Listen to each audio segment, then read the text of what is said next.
welcome to the first webinar of the year for our Good Decisions monthly webinar. We're going to be talking about AI portfolio intelligence, the key to tracking enterprise AI value. I'm Jay Combs, the VP of Marketing, and with me is Dave Trier, the VP of Product.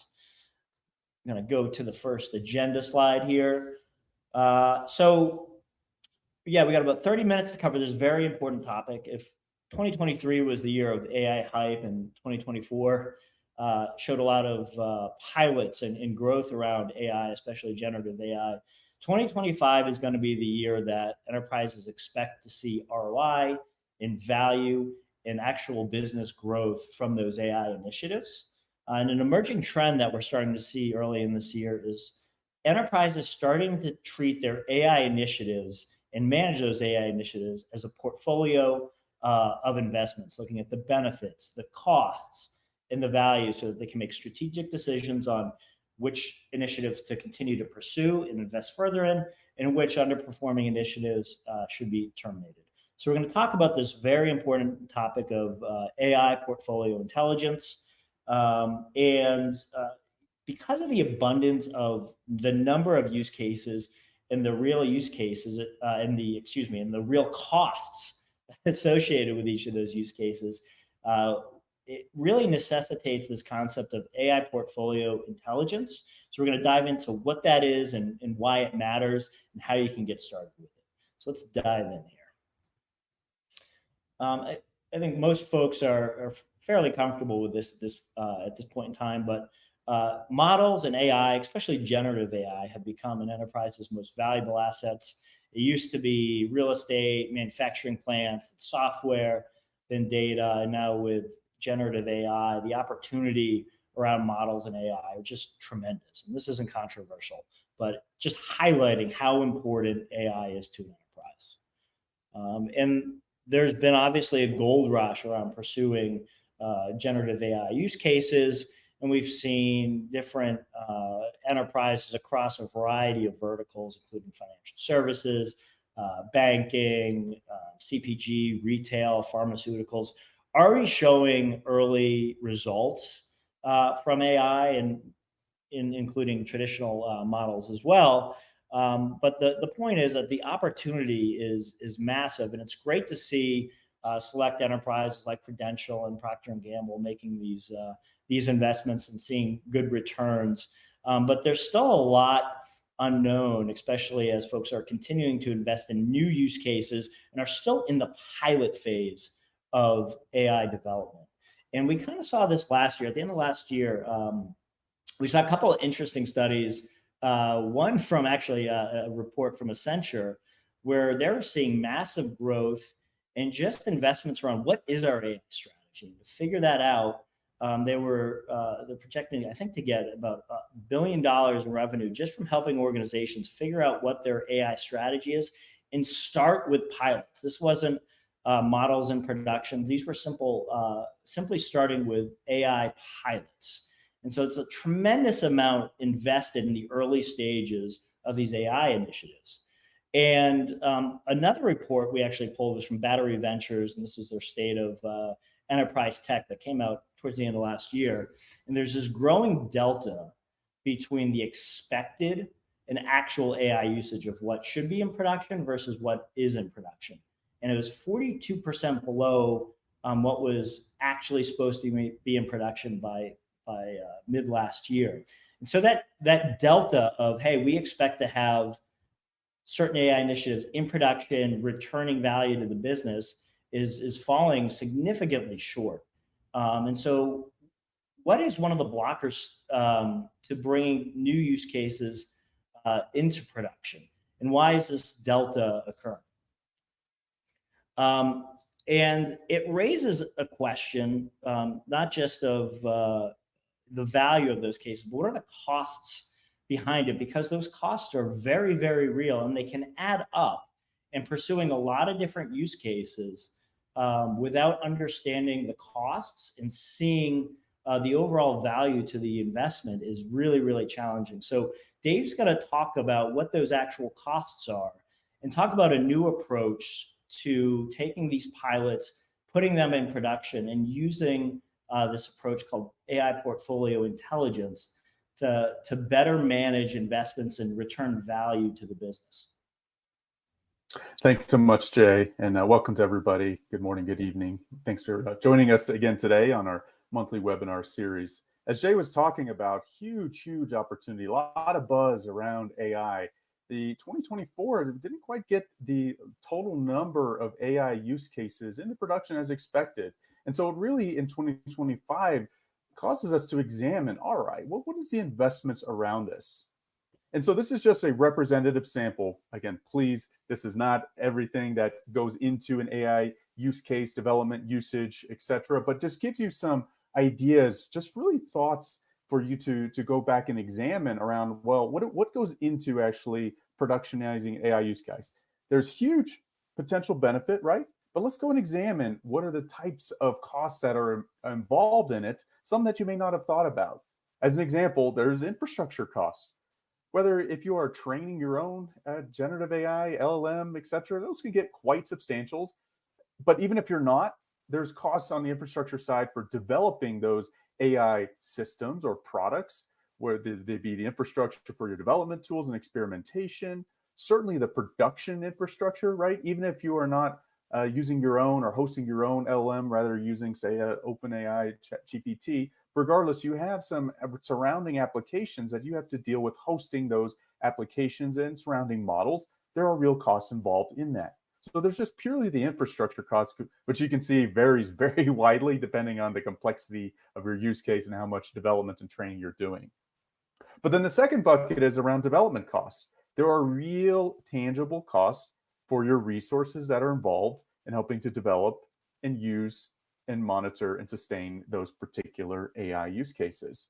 And those AI talent can be quite expensive, fully loaded costs if you think about it across potentially data scientists, ML engineers, domain experts on the data side and on the business side. Again, those can add up. Even for very simple use cases, there are the actual resources that are allocated that need to go about and making sure that it's ingrained into your business process and ingrained into your how you're using it from day-to-day activity. There's also potentially some data prep and labeling, maybe some tools that are involved as part of the overall development efforts. And then lastly, there's a bucket around operational costs, right?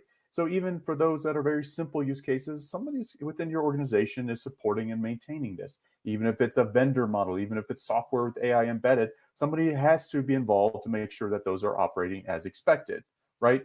And not to mention that there are obviously the governance and compliance resources that are involved, which obviously can vary based on your organization. So this is not meant to be an exact model for your specific enterprise, but at least to give you an idea of here are some of the buckets, areas that need to be invested in order to take these AI use cases to market and used within your organization.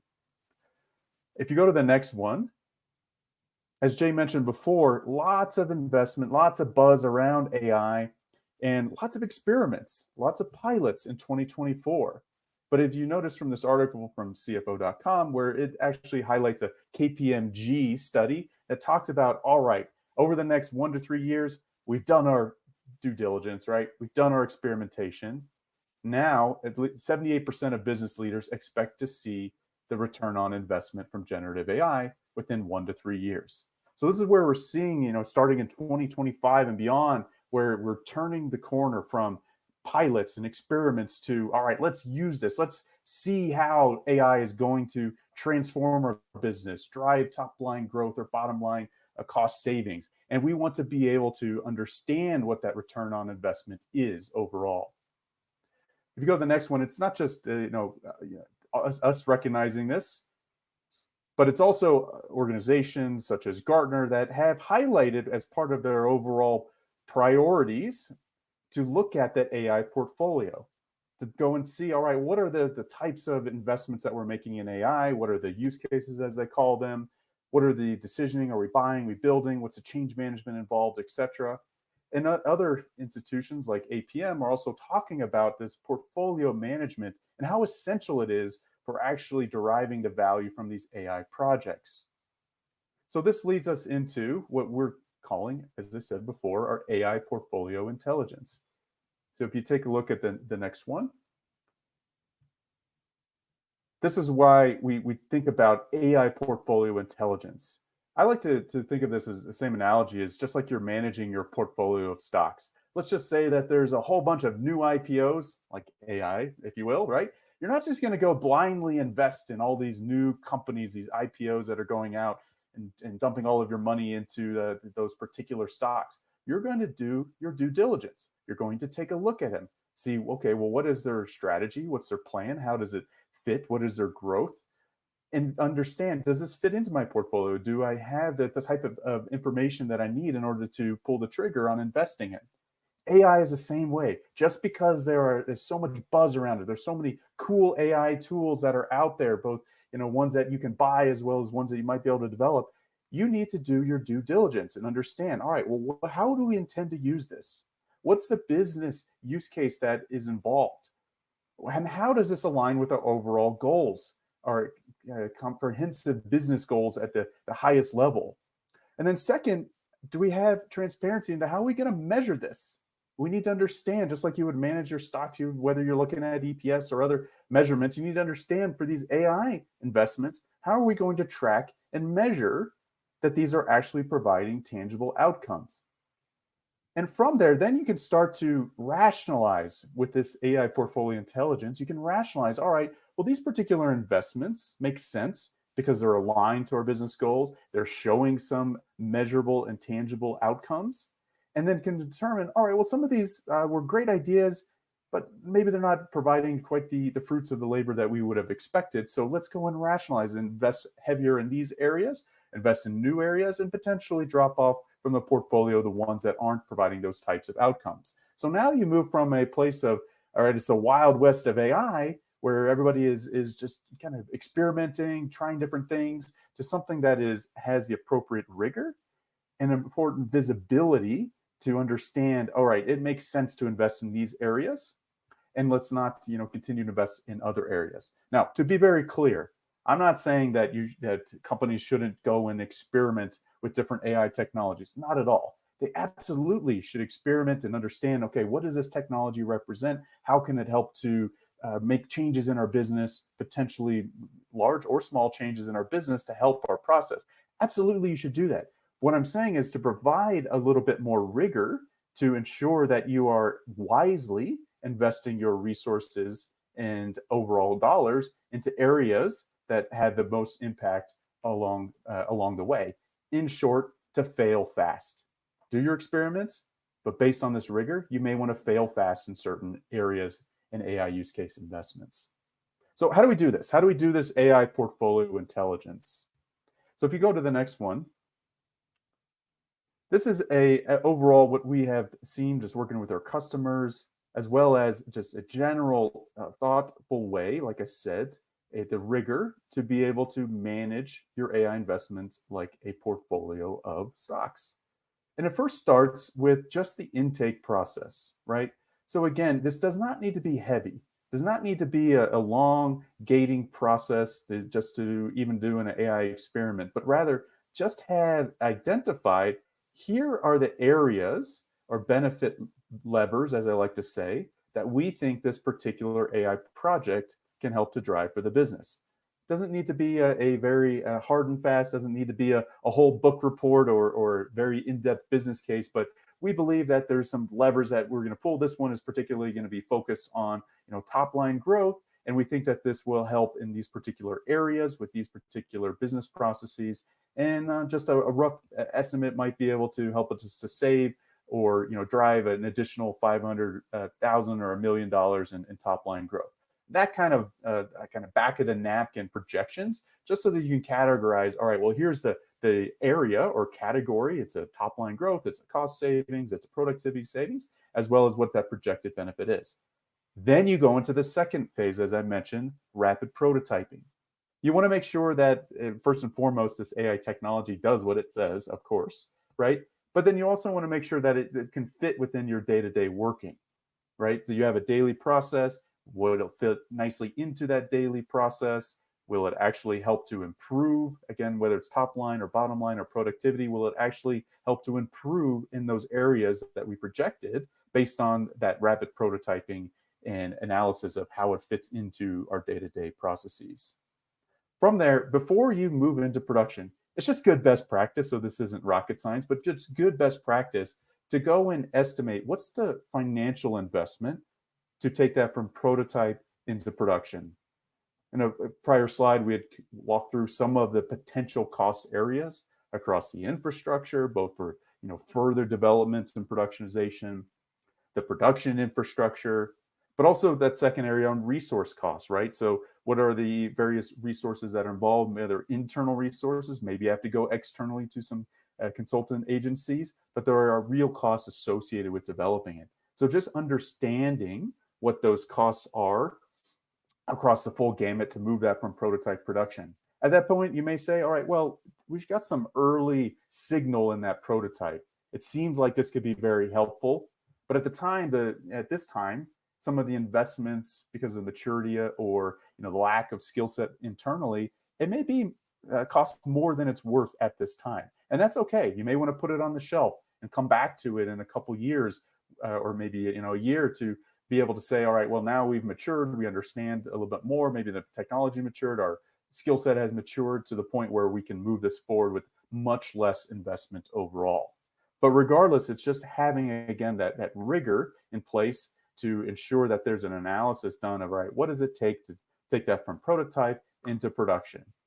And this is, again, as you can imagine, where particular templates come into play, having appropriate input and intake forms help to facilitate this process, and having the appropriate reviews that are done with the track back to, okay, here's what the design of what it would look like, and here's the overall approach to developing or productionizing this as part of it.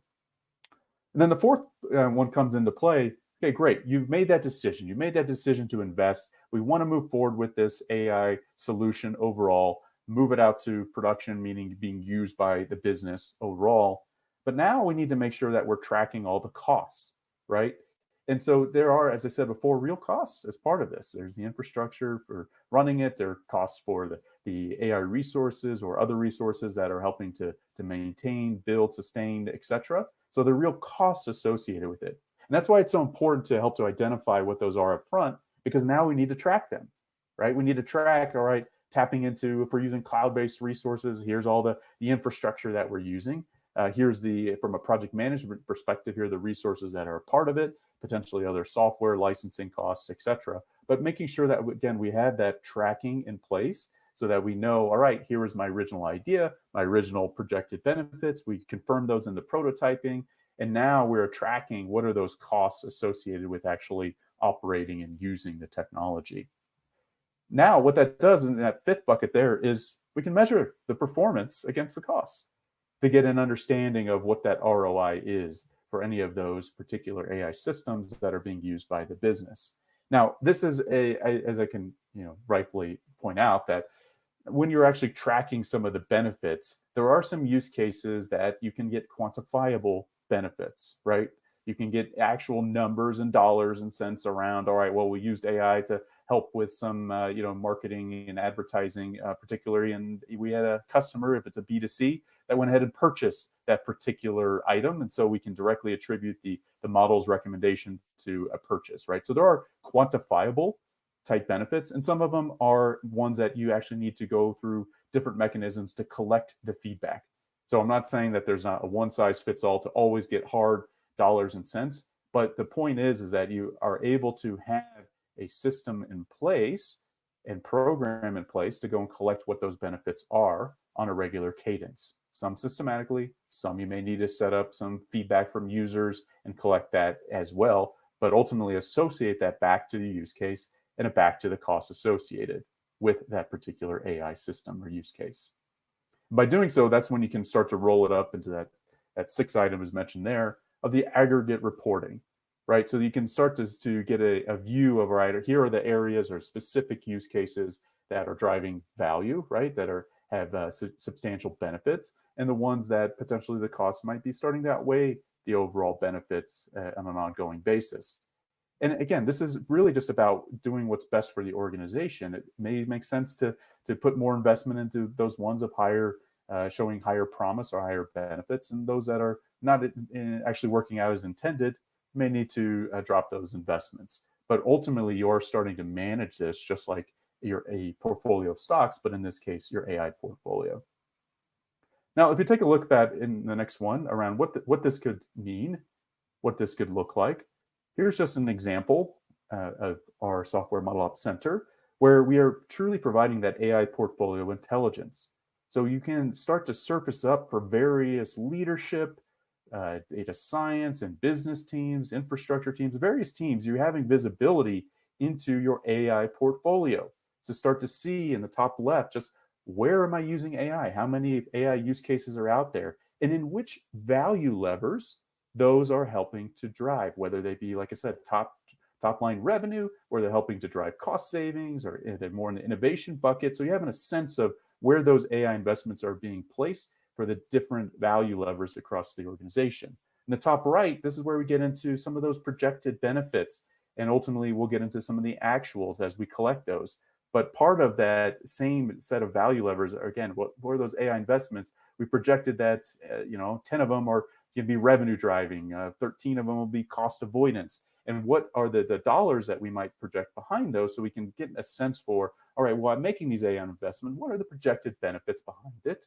And then in the bottom right, then we can pull in, all right, across different departments that are making these investments, where are these AI use cases in their overall life cycle? How many are in their experimentation or development phase? How many are in their testing or staging? How many are piloting? How many are in production? And then collecting some of those benefits that we talked about to understand, all right, well, we had a projected benefit in blue there of, $9 million, if you will. And we can see thus far, we're getting about just over half of that as part of that department's investment portfolio for those AI use cases. On the bottom left, you can get more insight into, all right, well, again, across the entire enterprise, where are all these use cases in their life cycle? How many are in conceptual phase, development, staging, production? And then in the bottom left, what are the different departments that are making these investments? How many of these AI use cases are in finance versus marketing versus other? So again, being able to truly aggregate and understand and have, well, intelligence around where AI is being used, what are the initial stages of them in their life cycle, and where we're starting to see fruits of that labor overall from a business benefit perspective. So this really just changes the dynamic of AI as this cool tool, this cool technology, to something that can truly be used and managed like your portfolio of stocks, but in this case, it's your portfolio of AI investments. So if you go to the next one, you say, okay, great, that's awesome, Dave. How do I get started? Well, I would like the rules of threes overall. And it really just starts with having this as a central focus for your AI program and mobilizing a team to think about AI as a portfolio of investments. And from there, starting to, from a process perspective, you likely have an AI charter or an overall AI program, baking that in to your AI charter or your AI program to say, hey, this year, we're going to focus on AI portfolio intelligence. We're turning the corner from pilots, from experiments to something where we want to actually see how that's driving value back to the business.